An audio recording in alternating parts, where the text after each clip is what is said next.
বিসমিল্লাহির রহমানির রহিম। সুপ্রিয় দর্শক, আসসালামু আলাইকুম। মালয়েশিয়ার শ্রমিক নিয়োগে সুখবর দিল, এই বিষয় নিয়ে আমি একটি ভিডিও বানাইছি। সেই ভিডিওতে অনেকেই কমেন্টস করেছেন, ভাই মালয়েশিয়ার ভিসা কি খুলে গেছে? ভাই যদি খুলে আলহামদুলিল্লাহ। এরকম কমেন্টস অনেকে করেছেন, আর অনেকে করেছেন ভাই মেডিকেল চালু না হওয়া পর্যন্ত আপনি ভিডিও বানিয়েন না। এরকম কমেন্টস কেন করেন ভাই?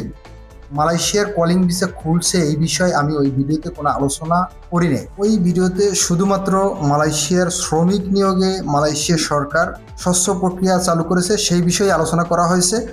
অনেকে যারা রয়েছেন যে পুরো ভিডিও দেখেন না, তাই কিছুই বুঝতে পারেন না, অল্প ভিডিও দেখেই কমেন্টস করেন। বর্তমান পরিস্থিতিতে মালয়েশিয়ার ভিসা যে পর্যায়ে রয়েছে, বর্তমান সরকারের প্রবাসী কল্যাণ মন্ত্রণালয়, আপনারা জানেন ইতিমধ্যে কাতার, সৌদি আরব, দুবাই, মিডল ইস্টের বিভিন্ন দেশে যুদ্ধের পরিস্থিতিতে বাংলাদেশি নিহত হচ্ছে, তাদের নিয়ে ব্যস্ত রয়েছে। এছাড়াও যেই কর্মসংস্থান হারিয়ে যাচ্ছে অনেকের ফ্লাইটে যেতে পারতেছে না দেখে, এই লোকদের নিয়ে এখন বর্তমানে প্রবাসী কল্যাণ মন্ত্রণালয় ব্যস্ত রয়েছে। ইতিমধ্যে আমরা যে প্রবাসী কল্যাণ মন্ত্রণালয়ের মন্ত্রী এবং প্রতিমন্ত্রীর থেকে জানতে পেরেছি, তারা মালয়েশিয়া সহ এই বিভিন্ন দেশের কূটনীতিক আলোচনার মাধ্যমে এই শ্রম বাজারগুলো খোলার আহ্বান জানাবে।